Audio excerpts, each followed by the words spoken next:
একসাথে সিদ্ধান্ত হবে, আমরা ভারতকে ভয় করি না, আমরা ইসরায়েলকে ভয় করি না, আমরা আমেরিকাকে ভয় করি না, আমরা আল্লাহকে ভয় করি, আল্লাহর গোলামি করি।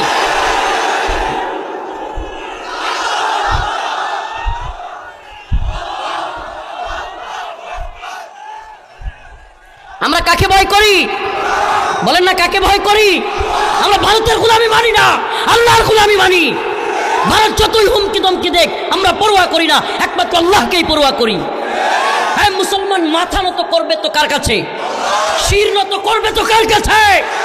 আল্লাহর কাছে। যারা এই শির পুরো ভারতের গোলামি করবার জন্য নত হবে না ইনশাআল্লাহ। আমরা জেলে গিয়েছি, রিমান্ডে গিয়েছি, প্রয়োজনে ফাঁসির দড়ি গলায় নিব, তবুও ভারতের গোলামি করবো না ইনশাআল্লাহ। সত্যি কথা, এই কয়েকদিনে বিগত 5ই আগস্টের পরে এই কয়েকদিনে স্বাধীনতার একটু ঘ্রাণ পাইতেছি, ভাল লাগতেছে ভাই। সত্যি কথা, এই 3 মাসেও ভালো লাগে নাই।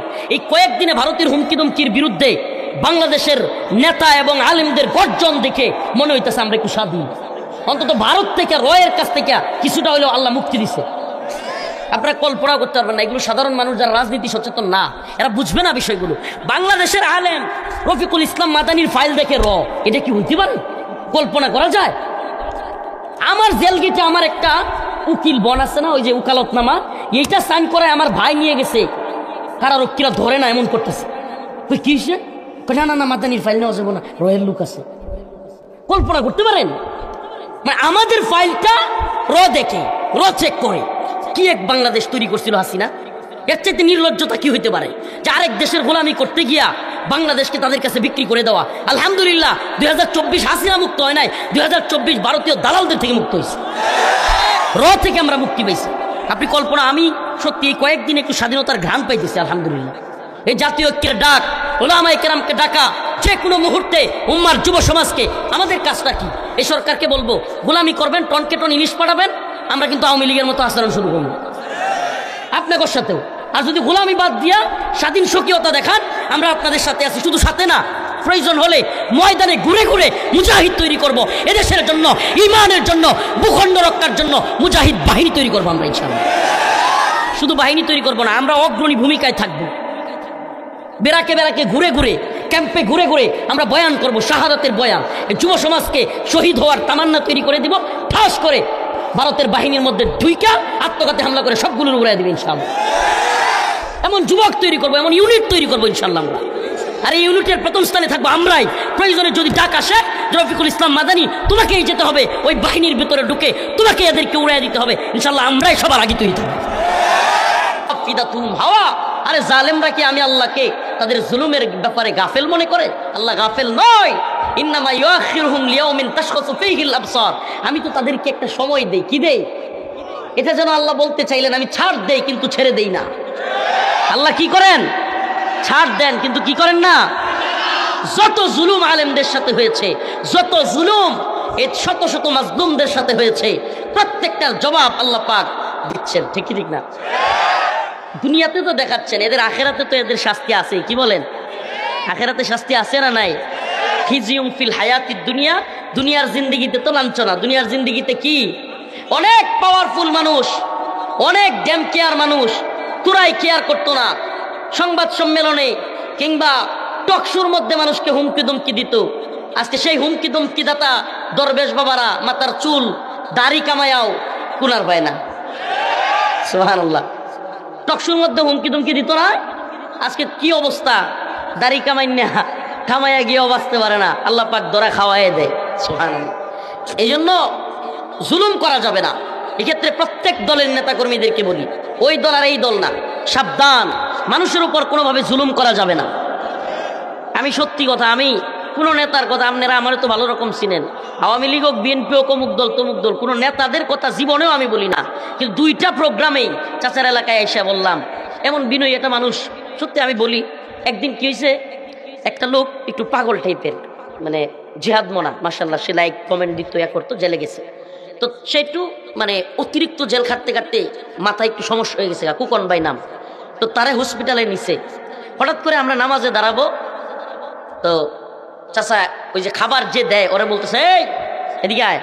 কুকন কিন্তু খাইতে চায় না ইচ্ছা করিয়া, ও যে হসপিটালে আছে ওরা খাবার দিয়ে আসছস। আমার মনটা খুব ভরে গেছে। আমি বললাম মাশাআল্লাহ। আমি এই তথাকথিত রাজনৈতিক নেতাদের মধ্যে এই গুণাবলী কখনো দেখি নাই, কিন্তু আপনার মধ্যে দেখছি। আমি এই জন্য তার কথা কয়েকবার কেন বলছি, আগের প্রোগ্রামে বলছি, ওনার বাড়ির পাশে আল্লাহর বান্দার মধ্যে আমি চাইছিলাম, বাস্তব কথা বলি, আপনারা অনেকে বিরুদ্ধে যাবেন, আমি চাইছিলাম এই লোকটা রাজনীতিতে না থাকুক। এই গতানুগতিক তথাকথিত রাজনীতি, এটা যে কি পরিমাণ হিংসাত্মক আর কি পরিমাণ কাদা চোরাচুরি, এই সমস্ত মানুষগুলোর আমি কইছিলাম, চাচা আপনি গতানুগতিক রাজনীতি ছাইরা দিয়া সমাজের বিভিন্ন ধরনের কাজে লাইগা যান। কথা শুনে মাঝে মাঝে বৈশা বৈশা জিম মেরে শুনে, আল্লাহ পাক তার দিনের জন্য কবুল করুক বলে না আমি। এই যে উনি মাত্র বক্তব্য দিল না গজওয়াতুল হিন্দ নিয়ে, আমরা তো অনেকে বুঝেন নাই, আমার ওনার কণ্ঠের মধ্যে তার এই চাচার কণ্ঠটা ফুটে উঠতেছিল। মাঝে মাঝে আমি কারাগারেও বয়ান দিতাম, মানে আসামিরা একত্রিত হতো, আমি বক্তব্য দিতাম, তখন এই যে ওনার মতো ঠিক করে উঠতো। আল্লাহর বান্দা আল্লাহ পাক কবুল করুক বলে না আমিন। যে আয়াতে কারিমা তিলাওয়াত করেছি, আল্লাহর কাছে চাওয়া, ইয়া আইয়ুহাল্লাযীনা আমানু ইয়া আইয়ুহাল্লাযীনা আমানু ইসতাঈনু বিস-সাবরি ওয়াস-সালাহ ইন্নাল্লাহা মা'আস-সাবিরিন। হে মুমিন বান্দারা, ইসতাঈনু তোমরা আল্লাহর কাছে চাও, কার কাছে? বিস-সাবরি ওয়াস-সালাহ, সবর এবং নামাজের মাধ্যমে। সুবহানাল্লাহ, কিসের মাধ্যমে? সবর এবং নামাজের মাধ্যমে। বন্দিরা বলতো আব্দুল সালাম পিন্টুর রাত্রের কান্নার কারণে আমরা পাশের রুমে ঘুমাইতে পারি না। বন্দিরা চিল্লায় কাঁদতো, তাহাজ্জুদ করে চিল্লায় কান্দে, আমি পর্যন্ত আওয়াজ শুনছি। হ্যাঁ, তাহাজ্জুদ পড়ে চিল্লায় কাঁদতো, আল্লাহ আমার মুক্তি দাও। মাঝে মাঝে সকালবেলায় গিয়ে আমার হাতাইতাম, বাবা আর কান্দেন না, আল্লাহ আপনার মুক্তি দিব ইনশাআল্লাহ। এত মানে এই যে কারাগার মানুষকে, আমরা এই জন্য আমি একটা গজল গাইতাম মাঝে মাঝে, কারাগার সে তো বন্দিশালা নয়, এ তো একাত্ম শুদ্ধির ঘর, ইবাদতের এক নীরব পরিবেশ। সুবহানাল্লাহ, মানে কারাগারে আপনি যদি চান ইবাদত করতে, আল্লাহর সাথে একাগ্র চিত্তে কান্না করতে, আল্লাহর কাছে কিছু চাইতে, এর চাইতে উত্তম জায়গা আর নাই, এর চাইতে উত্তম জায়গা আর নাই। আল্লাহর কাছে চাওয়া, আল্লাহর কাছে পাওয়া। আসলে কার জীবনে কি হবে এটা আমি আপনি জানি না। এই কারাগার আমাদেরকে একটা শিক্ষা দিয়েছে, দুনিয়া কিছুই না, এই দুনিয়ার ভাই বোন আত্মীয় স্বজন কেউ কিছু না। দুনিয়ায় বিপদে পড়লে একমাত্র পাশে পাওয়া যায় আল্লাহকে। কাকে পাশে পাওয়া যায়? আল্লাহকে। এই যে আল্লাহর জন্য মুহাব্বতে, আপনাদের এলাকার অনেক বড় নেতা কিছু হাদিয়া পামু এই আশায় কথাগুলো বলতেছি না, আমি কোনো জায়গায় গিয়ে কোনো নেতাকে নিয়ে আজ পর্যন্ত কথা বলছি, এটা আমার যারা চিনে মোটামুটি এরা জানে, সব জায়গায় গিয়া যেই দলের নেতাই হোক আমি বিরোধিতা করবার চেষ্টা করি। কিন্তু এই জন্য কথাগুলো বললাম যে আগামী দিনে আপনারা তারে নিয়ে নাইচ্ছা জয় বাংলা জয় বঙ্গবন্ধু করে দিয়ে না। আবার এই লোকটা যদি আল্লাহ পাক নিয়ে আসে, আল্লাহ পাক যেন সৎ রাখে, তাকে আদর্শের সাথে জীবন যাপন করে দুনিয়া ত্যাগ করতে পারে। এই জন্য আপনাদের কাছে এই কথাগুলো বলা। সামসা একদল তৈরি হয়ে যায়, চামচামি করে নেতাদের চরিত্র খারাপ বানায় ফেলে। সামসামি করা যাবে না। আদর্শের উপর মানুষ যেন টিকে থাকতে পারে, আদর্শিক মানুষ যেন আমরা হতে পারি, দিনের পক্ষের মানুষ যেন আমরা হতে পারি। আমাদের রাজনৈতিক নেতারাও যেন এই কথা বলে, হিন্দুত্ববাদী ব্রাহ্মণ্যবাদী তাগুতি শক্তির বিরুদ্ধে যদি জিহাদ করতে হয়, আলেমদের ডাকে আমরাও ময়দানে যেতে প্রস্তুত। আমরা এই আশা আপনাদের কাছে চাই। আর আলেমরা জিহাদের ডাক দিবে আর আপনারা জঙ্গি কয়ে জেলখানায় নিবেন, এগুলো হইলে কয়েকদিন পরে এই নেতাদেরকে জনগণ ধরে ধরে পিটাবে। কারণ কি? কারণ আলেমদের ডাকে যদি আওয়াম সারা না দেয়, এই মাঝখানে যদি কোনো নেতা বিরোধী হয়ে যায়, এ বেশি দিন জনপ্রিয়তা ধরে রাখতে পারবে না, বেশি দিন একে মানুষ পছন্দ করবে না। আজকে আমার একটা জিনিস খুব ভালো লেগেছে, প্রধান উপদেষ্টা ভারতের বারবার হুমকির মুখে, ভারতের বিভিন্ন থ্রেট, হুমকি ধমকি, সীমান্তে তাদের হাজার হাজার মানুষ এসা আমাদের সীমান্ত ভেঙে ফেলার অবস্থা, বিভিন্ন এলাকায় প্রশাসনের সাথে বাদানুবাদ ঝগড়া, তার মধ্যে আমাদের চট্টগ্রামে সাইফুল ইসলাম আলিফ ভাইকে হত্যা, সবকিছু মিলায়া প্রধান উপদেষ্টা বিভিন্ন রাজনৈতিক নেতা, ধর্মীয় নেতা, আলেম উলামা তাদেরকে ডেকেছে। জিনিসটা আমার ভালো লেগেছে। একসাথে সিদ্ধান্ত হবে, আমরা ভারতকে ভয় করি না, আমরা ইসরায়েলকে ভয় করি না, আমরা আমেরিকাকে ভয় করি না, আমরা আল্লাহকে ভয় করি, আল্লাহর গোলামি করি।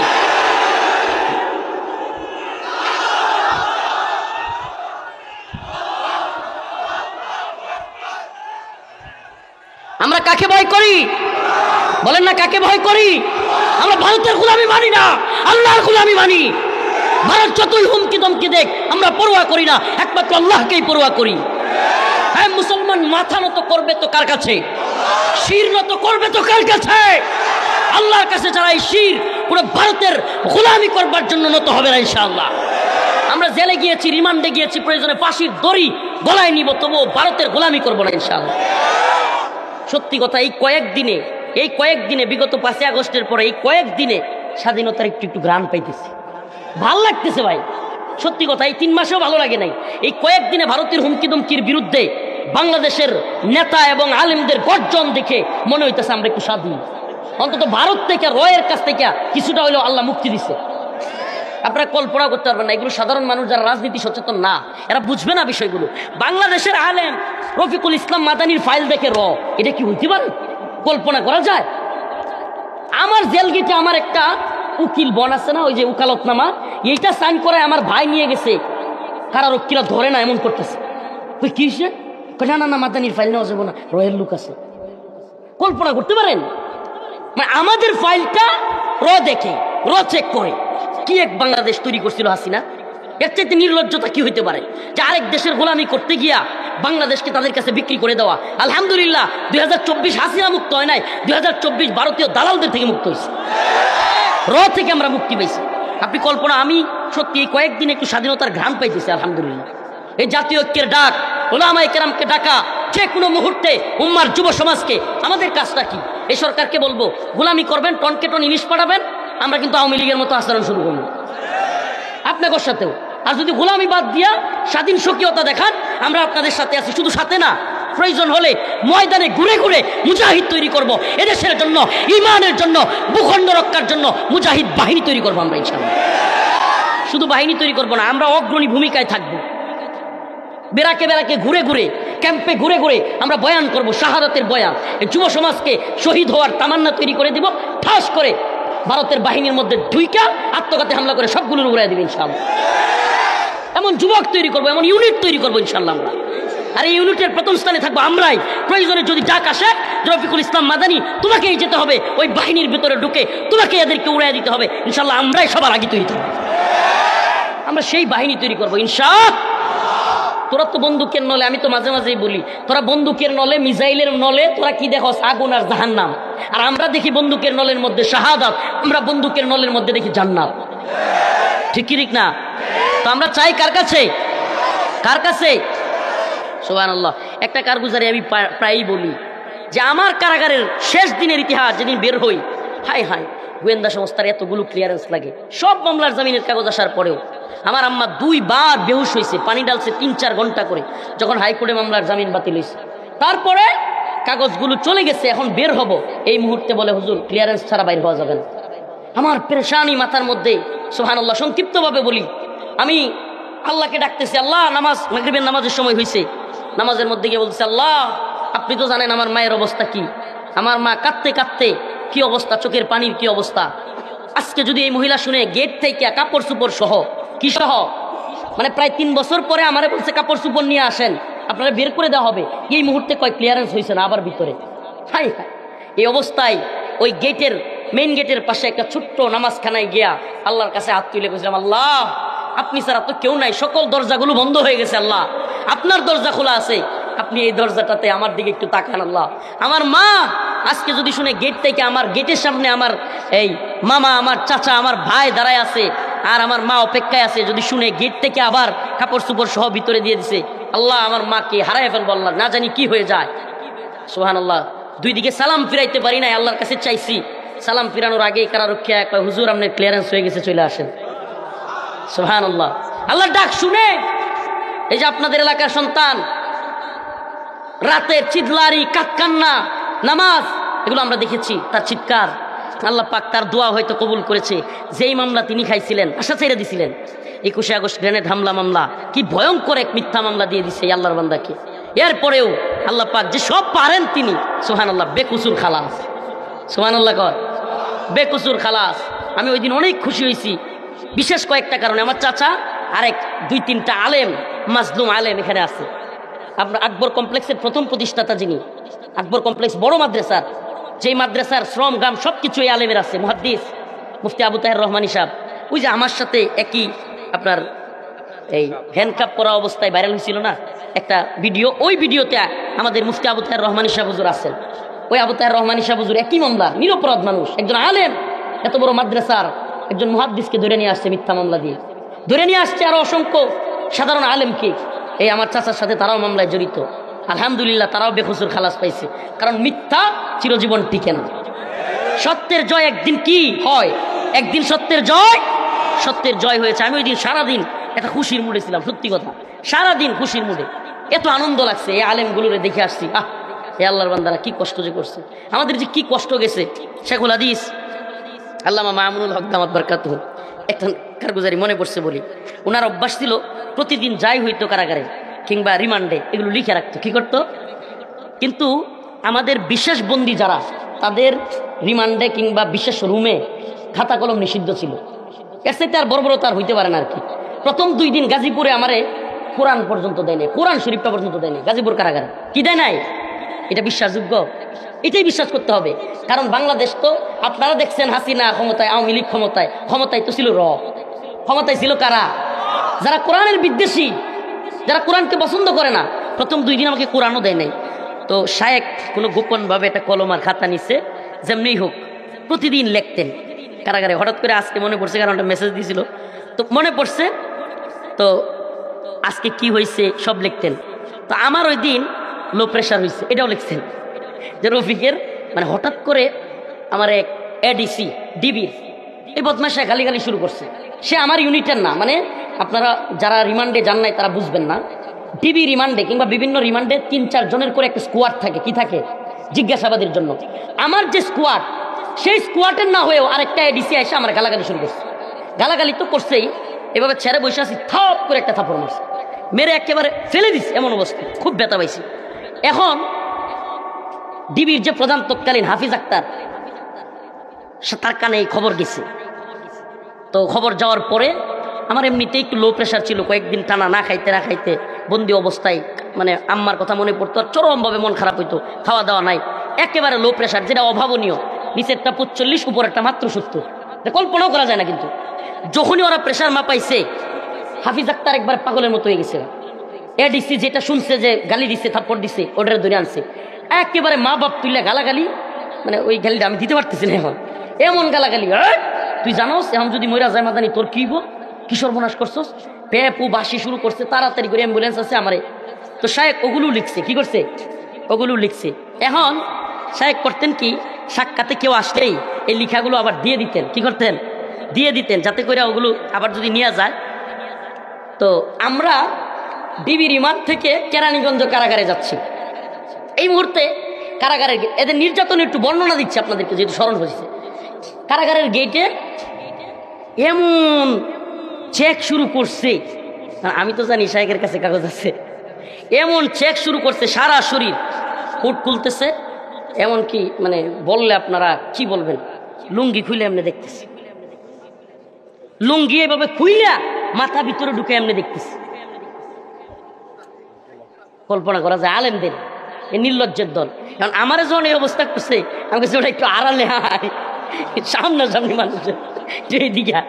কারণ আমি আরেক গোয়েন্দা সংস্থার লোক, চাচা শুনেন, আপনি আরেক গোয়েন্দা সংস্থার লোক, ও কি করছে আমার একটা, হ্যাঁ এত মাতবুরি করস, প্রধানমন্ত্রী মানি না, রাষ্ট্রপতি মানি না, বক্তব্য দেশ, মানে তুই তো গাড়ি শুরু করছে। আমি প্ল্যান করিয়া সিস্টেমে, আমি তো জানি শায়েকরে চেক করলে কাগজটা পাইবো, আমি তো জানি। আমি কি করছি, আচ্ছা একটা সুযোগও পাইছি, তোর লোকে ঝগড়া লাগাবো। শায়েক মিয়া, আমি বলছি আমি এখন কারাগারে আছি, আপনি এনে ঝগড়া করতেছেন কেন? মানে আমার বিষয় হলো, আমি ঝগড়া টগড়া কইরা পরে উস্কাইয়া দিলে শায়েকটা আর চেক করবো না।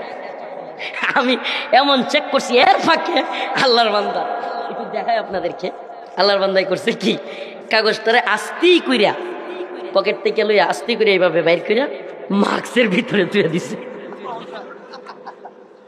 আমি কিন্তু এটার লগে ঝগড়া করতেছি গোয়েন্দা সংস্থার লোকের সাথে, আর ধমকাইতেছে, কারণ শায়েক রফিক ঝগড়া করিও না, আর ওইদিকে শায়েক কাজ করতেছে।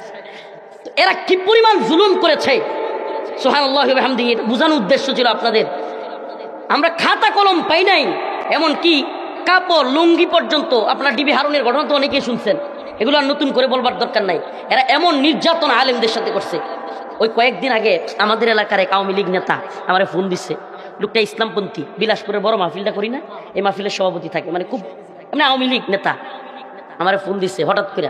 আমি বলছি কি, মা তো পালাইলো এতিম পোলাপানের থুইয়া, কি অবস্থা? বাবা আর কইেন না, লজ্জা দিয়েন না। আমি বলছি কে? কই বাবা আসলে সত্যি কথা মুখ্য কোন, আসলে কি জানেন, আমগরে এই পোলাপানে পতন ঘটায় নাই, কেউ আন্দোলন করে পতন ঘটায় নাই, আওয়ামী লীগের উপরে আল্লাহর গজব পড়ছে। বিলাসপুরের আমার আমার আমি যে মাদ্রাসা পরিচালনা করি ওই মাদ্রাসার সভাপতি ছিল, এমনি আওয়ামী লীগের মানুষ হইলেও খুবই দিনদরদি মানুষ। মাহফিলে যখন আলেমদেরকে বাধা দিত উনি বিরোধিতা করতেন। ভাই আসলে কেউ আমগর পতন করার নাই, আমগর আল্লাহর গজব পড়ছে। তো এই যে উনি বুঝছে যে আলেমদেরকে এভাবে নির্যাতন নিপীড়ন করবার কারণে আল্লাহ পাক, যে আল্লাহ ফিরাউন নমরুদকে মশা দিয়া সাইজ করতে পারে, সে ছাত্র ঘরে দিয়া লেডি ফিরাউন হাসিনারে সাইজ করতে পারবো না? কি ফিরাউন? লেডি ফিরাউন। এই লেডি ফিরাউনকে আল্লাহ সাইজ করে দিয়েছে, সুবহানাল্লাহি ওয়া বিহামদিহি। তো আল্লাহ পাকের গজব কখন আসে? যখন আল্লাহর বিরুদ্ধে যুদ্ধ ঘোষণা করে। আমরা কি আল্লাহর বিরুদ্ধে যুদ্ধ ঘোষণা করব, নাকি আল্লাহ পাকের পক্ষে থাকবো, ইমানের পক্ষে থাকবো? প্রিয় হাজিরিন, ঘটনাটা মনে বললাম, কিন্তু চাওয়া লাগবে কার কাছে? আয়াতে কারিমা যেটা তিলাওয়াত করেছি, ইয়া আইয়ুহাল্লাযীনা আমানুস্তাঈনু বিস-সাবরি ওয়াস-সালাহ ইন্নাল্লাহা মা'আস সাবিরিন। আল্লাহ পাক বলেন সবর এবং নামাজের মাধ্যমে তোমরা আল্লাহর কাছে চাও। সবর তিন প্রকার: সবর আনিল মাসিয়াত, সবর আনিত তাআত, সবর আনিল মুসিবা। সবর কয় প্রকার? তিন প্রকারের সবর। এক প্রকারের সবর বিপদে পড়লে, মুসিবতে পড়লে, সন্তান মারা গিয়েছে, জেলখানায় চলে গিয়েছেন, টাকা পয়সা হারায় গিয়েছে, ভাই অসুস্থ হয়ে গিয়েছে, মা অসুস্থ হয়ে গিয়েছে, বিভিন্ন ধরনের মুসিবত আসতে পারে। ওই সময় আল্লাহর কাছে প্রতিদান আশা করে, একমাত্র প্রতিদান দেওয়ার মালিককে, এই বিশ্বাস নিয়ে সবর করা, এটাকে বলে সবর আনিল মুসিবা, সবর আনিল। আরেকটা সবর হলো সবর আনিত তাআ, অনুসরণের সবর। সেটা কি? কোরআন যা বলেছে, সুন্নাহ যা বলেছে, আমার ইচ্ছা হোক অনিচ্ছায় হোক। রাইসুল মুফাসসিরিন আব্দুল্লাহ ইবনে আব্বাস বলেন, ইচ্ছায় অনিচ্ছায় আল্লাহ পাকের প্রতি প্রতিদানের আশা করে যেই ব্যক্তি নিজের মধ্যে বিভিন্ন বালা মুসিবতে কিংবা কোরআন সুন্নাহর কথা শুনে ইচ্ছায় অনিচ্ছায় গুনাহকে পরিত্যাগ করে, সেই হলো সবচাইতে উত্তম সবরকারী। উত্তম সবরকারী হইতে চান তো ইনশাআল্লাহ? হাদিসের মধ্যে আসছে, একদল লোক তখনও জান্নাতের এলান হয় নাই, হিসাব নিকাশ শেষ হয় নাই, জান্নাতের দিকে যাওয়া শুরু করবে। একদল লোক, জান্নাতের ফেরেশতা আটকাবে, এই তোমরা কই যাও? ফেরেশতাকে তারা বলবে, কেন আপনি কি জানেন না? আল্লাহ বলছে, ইন্নামা ইউওয়াফাস সাবিরুনা আজরাহুম বিগাইরি হিসাব। আল্লাহ নিজে বলছেন, সবরকারীদের জন্য বিনা হিসাবে আল্লাহর প্রতিদান রয়েছে। সবরকারীদের জন্য আল্লাহর পক্ষ থেকে প্রতিদান কিভাবে আসে? হিসাব ছাড়া। তো আমরা তো সবরকারী ছিলাম, ইচ্ছায় অনিচ্ছায় গুনাহ করতে মন চাইলেও গুনাহ করি নাই, কোরআন সুন্নাহর কথা মেনেছি। এই ফজরের নামাজ ভীষণ কষ্ট হয়, ভীষণ কষ্ট হয় ফজরের সময়, শীতের দিনে। তবু আল্লাহর কথা মানতে গিয়া কম্বলটাকে ফেলে দিয়া এই ঠান্ডা পানি দিয়া ওযু করে নামাজ পড়েছি। সুবহানাল্লাহ। হে প্রিয় যুব সমাজ, নামাজ পড়বেন তো ইনশাআল্লাহ? নামাজ পড়বেন তো? নামাজ ছাড়বেন না তো? রাসূল বলেছেন, মান সাল্লা সালাতাল ফজর জিম্মাতুল্লাহ, যেই ব্যক্তি ফজরের নামাজ আদায় করলো সে আল্লাহর জিম্মায় চলে গেল। সুবহানাল্লাহ। কার জিম্মায়? আল্লাহর জিম্মায় চলে গেল। আমরা নামাজের মাধ্যমে, সবরের মাধ্যমে আল্লাহর কাছে চাইবো। কার কাছে? দুইটা উদাহরণ বললাম, আমি নিজের উদাহরণ বললাম, কারাগারের ক্লিয়ারেন্স হয় না, আল্লাহর কাছে চাইলাম, সাথে সাথে ক্লিয়ারেন্স। সুবহানাল্লাহ। আপনাদের নেতা, আপনাদের এলাকার সন্তান, সে আল্লাহর কাছে চাইলো, এমন এক ভয়ঙ্কর মামলা থেকে আল্লাহ খালাস দিয়ে দিছে। সুবহানাল্লাহ। কে দিছে এটা? আল্লাহ দিছে। সুবহানাল্লাহ। আমরা কল্পনা করতে পারি নাই, কোন নেতাও বলতে পারবে না 5 আগস্টের 2 দিন আগেও কল্পনা করছে হাসিনা এইভাবে পালাইবে, কল্পনাও করি নাই আমরা। আল্লাহ চাইলে সব পারে। সুবহানাল্লাহ। আল্লাহ চাইলে সব পারে। ওয়ালা তাকুলু লিমান ইউকতালু ফি সাবিলিল্লাহি আমওয়াত। এরপরে আল্লাহ যেটা বলতেছেন, সবর এবং নামাজের বয়ানের পরে আল্লাহ বলেন, ওয়ালা তাকুলু, তোমরা মৃত বলিও না। এই ওয়াজটা আমি সব জায়গায় করার চেষ্টা করতেছি, এই উম্মাকে শাহাদাতের তামান্না অন্তরে ধরায়া দেওয়ার জন্য।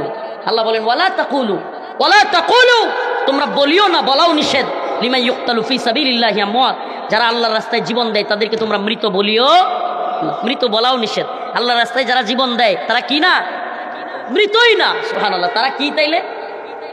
বাল্লাহিয়া, বরং তারা জীবিত। ওয়ালাকিন লা তাশউরুন, তোমরা সেটা অনুধাবন করো না, বুঝো না। আল্লাহ বলেন তারা জীবিত। কিরকম?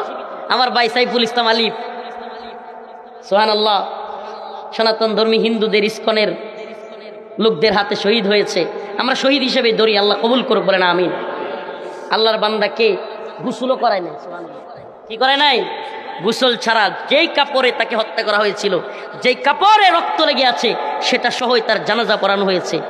যদি আল্লাহ তাকে শহীদ হিসেবে কবুল করে, দুনিয়াতে তো আমরা দেখছি সে মারা গেছে, কিন্তু আল্লাহ তার আত্মাটাকে নিয়ে জান্নাতের সবুজ পাখির ভিতরে ছেড়ে দিচ্ছে। শহীদ, এই সুবহানাল্লাহ, এই সুবহানাল্লাহ, জান্নাতের সবুজ পাখি হইয়া ঘুরতেছে, উড়তেছে, যা মন চায় খাইতেছে। এবার জান্নাতের ল্যাম্পপোস্টে, সরি আল্লাহ পাকের আরশের নিচে ল্যাম্পপোস্টে গিয়ে সে বসেছে। আল্লাহ বলে, বান্দা আর কি চাস? শহীদ বলে, আল্লাহ আর কিছু চাই না, অনেক তো দিছেন, সুবহানাল্লাহ, আর কিছু চাই না। আল্লাহ বলে, বান্দা সবচাইতে আকর্ষণীয় মুহূর্ত হবে এবার তোর সাথে আমার সাক্ষাৎ। সুবহানাল্লাহ, সুবহানাল্লাহ বলেন। শহীদ হইতে রাজি আছেন তো? এই দুনিয়া আমাদেরকে কি দিতে পারে বলেন? দুনিয়া কি দিতে পারে? এই যশ, খ্যাতি, টাকা পয়সা, বাড়ি গাড়ি চলে গেলে কিছুই থাকে? কিছুই থাকে? কিচ্ছু থাকে না। কত মানুষই তো চলে গেল, আমার আপনার আপনজন চলে গেল, আমরাও চলে যাব, আমরাও চলে যাব, কিন্তু দিনের জন্য কিছু করে যাব ইনশাআল্লাহ। আমার এই জিন্দেগি হিসাব করি, আসেন হিসাব করি, কয় বছর ঘুমাইলাম, কয় বছর খালি খাইলাম, কয় বছর খেলাধুলা করলাম, আর কয় বছর দিন প্রতিষ্ঠার জন্য কাজ করলাম। বছর তো হইতো না, মাস হইতো না, ঘন্টা হয় কিনা। দিন প্রতিষ্ঠার জন্য কাজ কি আমরা করি? এটা কথাও তো বলি না। আসুন না এই উম্মার মধ্যে জাগরণ তৈরি করি, আর নয় তন্ত্রমন্ত্রের ধ্বজাধারীদের শাসন, আমরা চাই কোরআনের শাসন। আমরা কি চাই? আমরা কোরআনী শাসন চাই। ইম্মা শরিয়াত ওয়া ইম্মা শাহাদা, হয়তো শরীয়ত নয়তো শাহাদাত। আসেন সবাই একে অপরকে এই কথা বুঝায়, কোরআন সুন্নাহর শাসন ছাড়া শান্তি, মুক্তি, কামিয়াবি আসবে না। শান্তি, মুক্তি, কামিয়াবির পথ কোরআনের পথ নাকি তন্ত্রমন্ত্রের পথ? হ্যাঁ, তন্ত্রমন্ত্রের পথে শান্তি, মুক্তি, কামিয়াবি নাই। একমাত্র পথ যেটা শান্তি, মুক্তি, কামিয়াবির, সেটা হলো কোরআনের পথ। এসে কোরআনের পথে সবাইকে দাওয়াত দিলাম। বোয়াপুরের মুসলমান, শরীরটা খুবই অসুস্থ, কিন্তু এই যে প্রোগ্রামে আসলে জুসে, বিশেষ করে হিন্দুত্ববাদীদের আস্ফালন দেখে শরীর আর অসুস্থ থাকে না। হিন্দুত্ববাদীদের এই আস্ফালন দেখলে মনে হয় এখনই তৈরি হয়ে যায়। আল্লাহর এই বান্দাদেরকে নিয়া, মুজাহিদদেরকে নিয়া, আমার তো সত্যি কথা কই, এই হিন্দুত্ববাদীদের বড় বড় ঘাটিতে আমার যদি 400-500 গোলাবান দিয়ে দেয়, ইনশাল্লাহ আমি একলাই সাইজ করে থুয়ে পড়বো ইনশাল্লাহ। আমারে যদি খালি দায়িত্ব দেয়। এখন তো সমস্যা হলো, কইব হুজুর কামান, বিমান, মিসাইল কত আছে ভারতের জানেন? আমি কইবার ইতিহাস পড়িয়া দেখ, মর্দে মুজাহিদরা তৈরি হলে রসুল বলেছেন, আমার উম্মতের কোনো বাহিনী যদি 12,000 হয়, কয় হাজার? 12,000 মুজাহিদ হয়, পৃথিবীর কোনো পরাশক্তি নাই যারা তাদেরকে পরাজিত করে। আমরা ভয় পাই না, আমরা 12,000 হলেই যথেষ্ট। আর আমরা কি 12 কোটির উপরে? আল্লাহ রসুল কয়, মুহাম্মদ আরবির 2 ঠোঁটের মাঝখান দিয়া জীবনে কোনোদিন মিথ্যা বাইর হয়নি। সুবহানাল্লাহ, বেরোইছে। মুহাম্মদ আরবি সাল্লাল্লাহু আলাইহি ওয়াসাল্লাম বলেছেন, আমার উম্মতের 12,000 মুজাহিদ যদি হয়, বিইذনিল্লাহ, আল্লাহর উপর ভরসা করে, তারা কখনো পরাজিত হবে না। কাম মিন ফিয়াতিন কালিলা গালাবাত ফিয়াতান কাসীরাতান বিইذনিল্লাহ। সুবহানাল্লাহ। এজন্য আমরা কাউকে পরোয়া করি না, কাউকে ভয় করি না। করি কাকে? এটা ইমানি তাকত নিয়ে। আমাদের মিসাইল কম, বিমান কম, কামান কম, ড্রোন কম, বন্দুক কম, গুলিও কম, অস্ত্র ভারতের বেশি হইতে পারে, কিন্তু একটা অস্ত্র আমাদের ওদের চাইতে 1000 গুণ উত্তম, সেটা হলো ইমানের অস্ত্র। কিসের অস্ত্র? সেই অস্ত্র এই শিক্ষা দেয় যে পৃথিবীর কোনো শক্তির কাছে মাথা নত করা যাবে। ওরা তো বাসে হইলো খাওয়ানোর লেগিয়া, ওরা বাসে গিয়ে লেগিয়া খাওয়ানোর লেগিয়া, বুক করার লেগিয়া, আর আমরা বাইচা থাকি দিনের পক্ষে শহীদ হওয়ার জন্য। এই দোয়া করে আল্লাহর কাছে, আল্লাহুম্মা রযুকনা শাহাদাতান ফি সাবিলিক, আল্লাহ আমাদেরকে শাহাদাতের পথে শহীদের রাস্তায় মৃত্যুবরণ করার তৌফিক দান করো। সবাই বলেন আমিন। দোয়া করবেন আর তৈরি থাকবেন। না মুসলমান, বারবার বলে যাচ্ছি, কেন জানি সাইফুল ইসলাম আলিফ ভাইয়ের এই শাহাদাতের পরে খালি টাঙ্গাইলেই প্রোগ্রাম বেশি পড়তেছে। তো আপনাদের কি তৈরি করি মুসলমান? গতকালকে ওইদিকে কিশোরগঞ্জেও তৈরি করে আসলাম। আমি তো যুবকদের বাহিনী চাই, যেই বাহিনী বললেই দাঁড়াবে, বললেই বসবে, বললেই শহীদ হওয়ার জন্য একেবারে হিন্দুত্ববাদীদের ব্যারাকের ভিতরে ঢুকে যাবে ইনশাআল্লাহ। সবগুলোর একসাথে উড়াইয়া দিবে ইনশাআল্লাহ। মনে করিয়েন না ওই নেতা যে পালায় গিয়া কিংবা বিভিন্ন গুহার মধ্যে লুকায়া থাইকা কর্মীরারে বলবে ডোনাল্ড ট্রাম্পের ছবি লয়ে নাম। আমরা এই নেতা না, আমরা সামনে থাকবো ইনশাআল্লাহ, সামনে থাকবো, তৈরি করব যুবকদেরকে। যদি ডাক আসে, যুবকরা বোয়াপুরের মুসলমান তৈরি আছেন তো? যুবক আপনাদের প্রতি একটাই আশা, প্রিয় যুবক ভাইরা, তোমাদের প্রতি এই একটাই আমাদের আশা, তামান্না, দুনিয়ার রঙিন স্বপ্ন দেখা বাদ দাও, দুনিয়ার রঙিন স্বপ্ন দেখা বাদ দাও, শাহাদাতের তামান্নায় নিজেদেরকে উজ্জীবিত করো। একটাই তোমাদের প্রতি চাওয়া, ডাক আসলে আখেরাতমুখী হয়ে শহীদ হওয়ার আশায়, তামান্নায়। আরে এক বড় তামান্না রে ভাই, এই জজবা অন্তরের ভিতরে লাগলে আর কিচ্ছু ভালো লাগবে না। সুবহানাল্লাহ ওয়া বিহামদিহি, কিচ্ছু ভালো লাগবে না। শাহাদাতের তামান্না, এই শাহাদাতের তামান্নায় উজ্জীবিত জাতিকে পরাজিত করবে এমন কোন কামান বিমান আছে রে? আছে? নাই। শাহাদাতের তামান্নায় উজ্জীবিত যুব সমাজকে রুখবে সাধ্য নাই। ওই যে কইছিল না আজকে প্রধান উপদেষ্টা ইউনূস সাহেবের একটা কথা আমার খুব ভালো লাগছে। ওই যে পুলিশ একটা স্বরাষ্ট্রমন্ত্রী কামাল রেগিয়া কইছিল যে মারি একটা পরেও একটা, কিন্তু আরো 4-5টা কি করে আগায় আসে। মারিও একটা, মরেও একটা, পইরা থাকেও একটা, বাকিটি যায় না, আরো আগায় আসে। তো এখন মারি একটা, আয়ের সাইড দিয়া প্রধান উপদেষ্টা কয় এখন আইব 40টা। তা আমরা কি বলি, তোরা আমাদেরকে মারতে পারবি কিন্তু থামাইতে পারবি না। আমার একটা জিনিস অনেক ভালো লাগছে, হাসিনা পালাইয়া যাওয়ার চাইতে খুশি হয়েছি যে জিনিসটা, এই উম্মার যুব সমাজ ট্যাঙ্কের সামনে, বিমানের সামনে, হেলিকপ্টারের সামনে, বন্দুকের সামনে দাঁড়াইতে শিখছে। সুবহানাল্লাহ, এটা খুব ভালো লাগছে। আগে ফিলিস্তিনে দেখতাম এই ট্যাঙ্কের সামনে ছোটো ছোটো পাথর লইয়া, গুলাই লইয়া গিয়ে মারতেছে। আর আমরা 2024 সালে কি দেখলাম, ফুটলা পুলিশ গিয়া ছোটো ছোটো বাচ্চা গিয়া ফাটের মধ্যে বসে মারতেছে। সুবহানাল্লাহ কন্যা, এই সাহস দেখে ভালো লাগতেছে। এই যুব সমাজ দরকার আমাদের, এই যুব সমাজ দরকার, এই যুব ইউনিটি দরকার। নতুন কোনো জালেমের টাইম নাই যদি এইভাবে যুব সমাজ একত্রিত থাকে।